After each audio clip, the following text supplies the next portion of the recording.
Hello, and welcome to another episode. In honor of War of the Planet of the Apes, we're going to give you our top 10 movie trilogies of all time. Now, in this movie trilogies, we're going to count only movies with 3 entries in the film franchise. Sorry, Transformers. And only 3 movies that are strong and doesn't fall at the end of the 3rd movie. Sorry, Matrix. Godfathers. X-Men. All the X-Men, actually. Sorry. Apologize. Anyways, we'll start off with the first one. Number 10. Austin Powers. Now, the reason why we picked Austin Powers, all 3 entries are very good. Even if you think that the 3rd one's kind of weak, it's still actually a very funny and very quotable movie. Still to this day. And I think it's probably the best comedy trilogy of all time. Strongly say, yeah. Well, all 3 of them was good. Very, like you said, very quotable. Because honestly, comedies always have that thing where like your first movie can be really good, but your sequels are gonna suck. And it's hard to find that key note to where everyone will laugh at it. Yeah, and Austin Power, even till this day, Austin Power movies are still quotable. They're still funny. Yeah, baby. Like, as cheesy as it is, yes. As cheesy and great as it's still a great trilogy. I love it. So we got Austin Powers number 10. Number 9 will be the Evil Dead trilogy. As a horror trilogy / comedy, I liked it a lot. Even though that the second one is technically not really a sequel, it's more of like a remake of the first one in a way. I mean, I'll still count it as a sequel still. Yeah. And my favorite one about those is Army of the Dead. That is such a great. It's such a great movie. It's a great. I still watch it too around Halloween time for some reason. There's always something to pop on. And even then, the first Evil Dead is probably one of the scariest movies I've ever seen.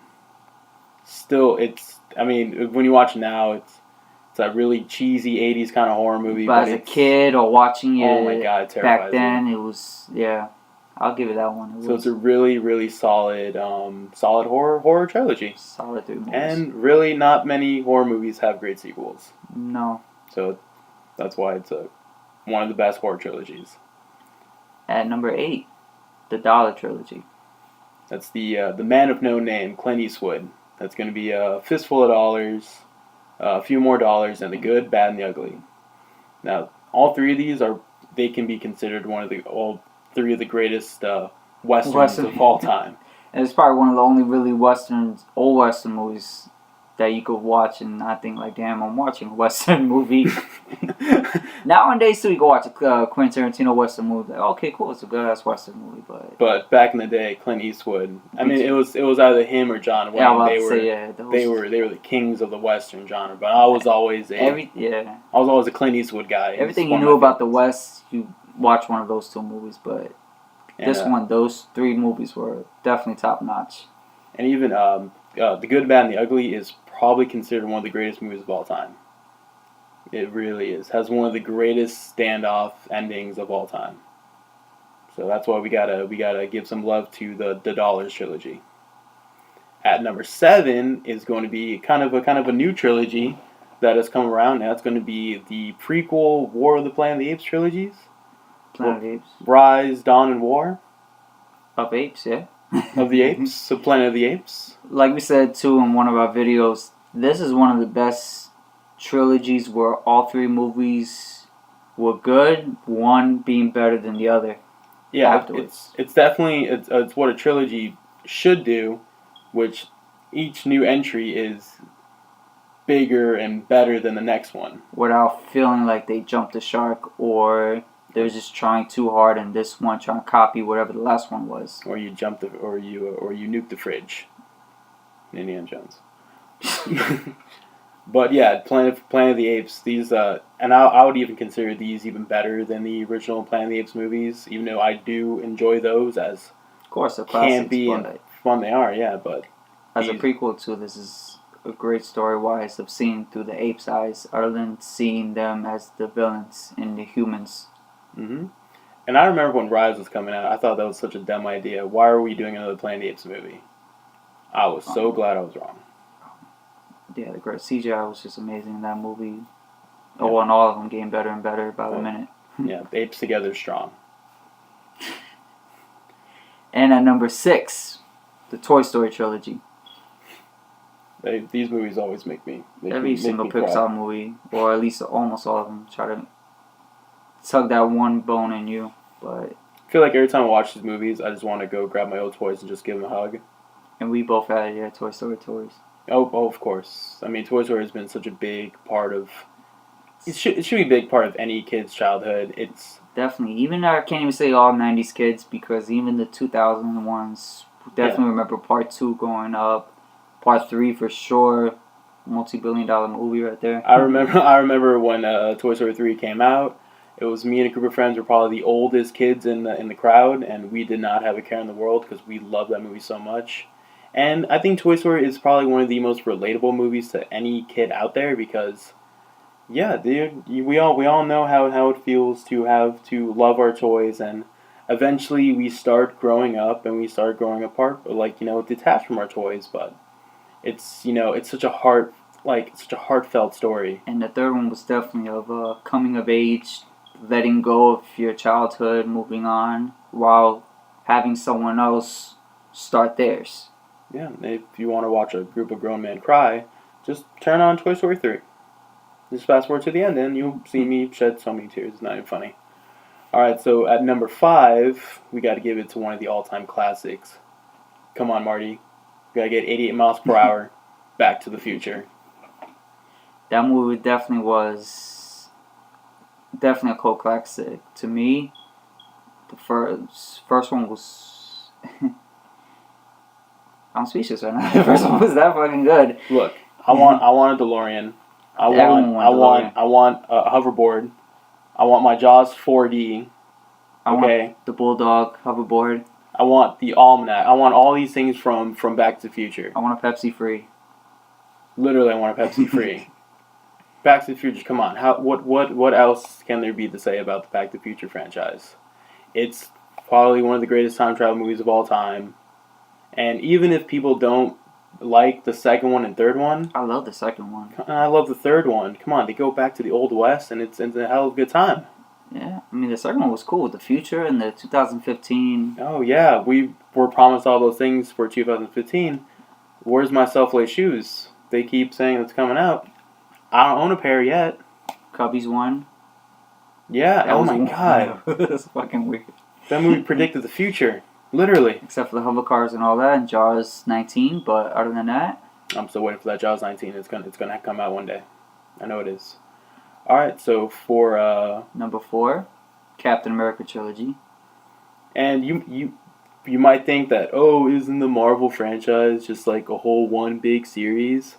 No, these 3 Captain America movies, these are Captain America movies. And kind of solo movies, so we kind of... Yeah, they're about Captain America. Yeah. And there's 3 of them.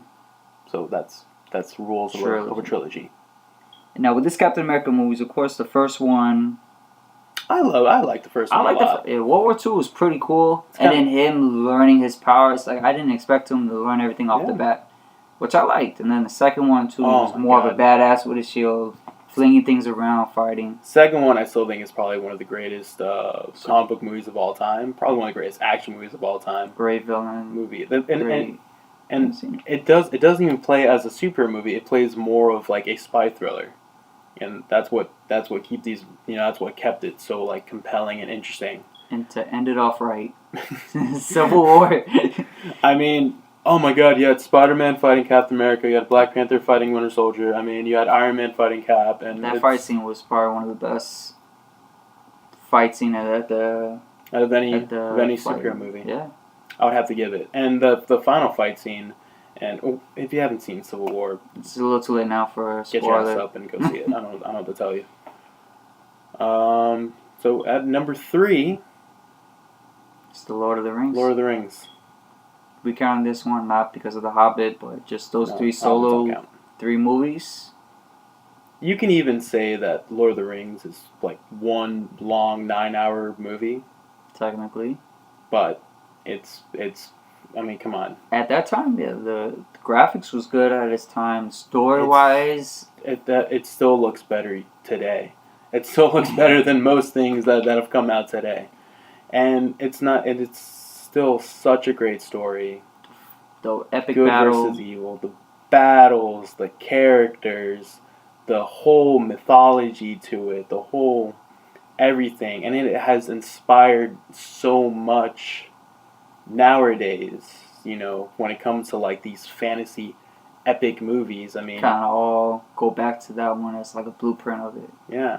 And they try to copy that feeling in The Hobbit, and it didn't work because No, you and then can't. they kind of rushed. I felt the last two movies try to spread it out as much as they I could. can't even tell you what happened in the last two movies. I don't even remember, but I can almost tell you beat for beat what happened in Yeah. the first three, because they are so great.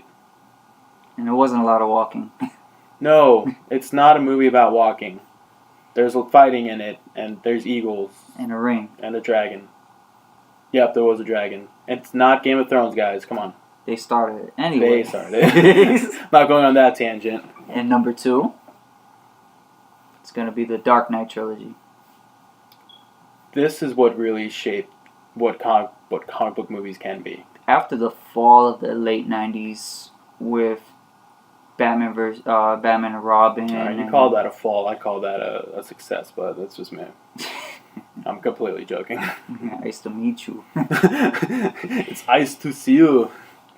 No, but yeah, I mean, when Christopher Nolan joined the Warner Brothers family. yeah, and did Batman Begins, nobody knew what to expect, and what we got was such a compelling and human story to Batman. And nobody was going to jump on the Batman train after the last movies and then the one that got canceled because of that movie. No, Batman was considered poison, and there were so many scripts going around, like nobody knew what to do with Batman until Christopher Nolan came around, gave us Batman Begins. Even into a whole different light of, it doesn't have to be lighthearted superhero movies as what you were getting with, I could say, like Spider-Man or X-Men that was coming out with Marvel. Yeah. This one was more of a darker tone.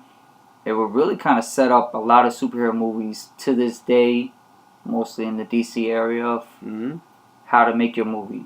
And to top it off, then they did the Dark Knight, and come on, that's considered one of the all-time greatest movies of all. Not even all superhero time. movies. Why Is I say one all of the time best twice? movies. Like it's a masterpiece of filmmaking, and come on, the way Jared Leto. What? Did I say Jared Leto? Oh my god! I'm cutting that part. I'm keeping it. Heath Ledger. I'm gonna kill myself right now. I'll be right back, guys. Thank you. Heath Ledger. Come on. Did I fucking really say Jared Leto? Heath Ledger. One of the all-time greatest performances anyone has ever given as a villain. And yeah, I'm looking at you, Darth. What Heath Ledger gave to us, it was definitely a timeless acting skills where you could actually believe in this character. Yeah, and he was terrifying. He was funny at some moments. And, you can never really capture that performance again. And even in Dark Knight Rises, I know a lot of people, it may not be the best of that trilogy, but it still was such a fantastic bookend. Yeah, exactly, and it's kind of hard to top something that is just perfect as far as the Dark Knight. But Rises definitely held up to whatever it could be, as far as a closure to this trilogy, which I thought it did a really good job, and of course, critics and box office can show you how good the movie was. This is a fantastic trilogy, and I do not like you, Jared Leto. Sorry. Heath Ledger for the win. And number 1, I mean, come on. The granddaddy of all film trilogies of all time. And no, I'm not looking at you, prequels. Star Wars, the original trilogy. That's New Hope, Empire Strikes Back, and Return of the Jedi. And we're counting this one not as a franchise because it was an original 3 trilogies. No, it's a trilogy. It's got a beginning, middle, and end. Well, until Force Awakens came out, but that was years later. It doesn't pick up afterwards. And as far as this movie, of course, we don't have to say much of Star Wars. It's Star Wars. There's a reason why this fandom has been around for 40 plus years now. And we could do our own another video of why Star Wars is Star Wars, but I can write you a 20-page essay of why Empire Strikes Back is the greatest movie of all time. Yeah. I'm not gonna do it right now because that'll be a lot of work. But come on, really. this is the franchise that gave you Mark Hamill. It gave you Carrie Fisher.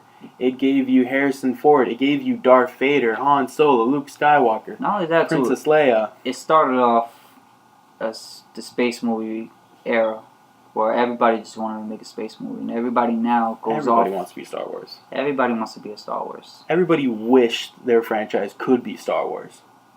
Star Wars is bigger than any Marvel or DC franchise out there. And they didn't even know how big it was going to be when they made it. No, it was a cheap indie movie back when they made the first one. And now look at it. It's a gajillion-dollar franchise for a reason. Star Wars: The Original Trilogy. We nominate you, we award you, greatest film trilogy of all time. I would like to add some honorable mentions to this list, at least.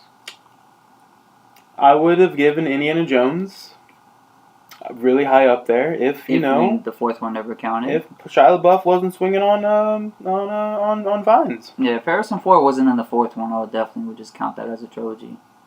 But since he was, and it does count. Yeah, those first three are amazing, by the way. Of course, classic movies. I would have given the first three Die Hards definitely in there. If the fourth and fifth one never existed, of course. Bruce Willis stopped caring.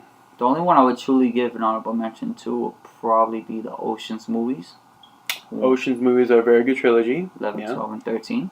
Can't tell you what number 2 was about, but honestly can't. I'm sorry. That's why I didn't add this to this The other ones are really good.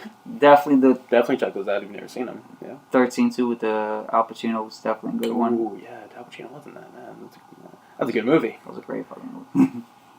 And wow, we had something else. Hobbits, right? Right? Can we consider that? No. I mean, if you want to, I guess, but no.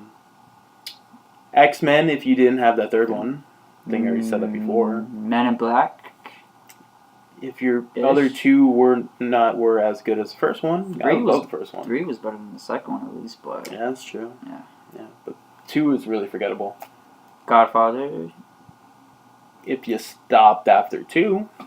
Yeah, even the director said he doesn't know why he made the third one. I don't know why he made the third one. I think money. I don't know. I hope that movie didn't make money. It did probably. Probably did. With a name like that, you're gonna make money. Yeah.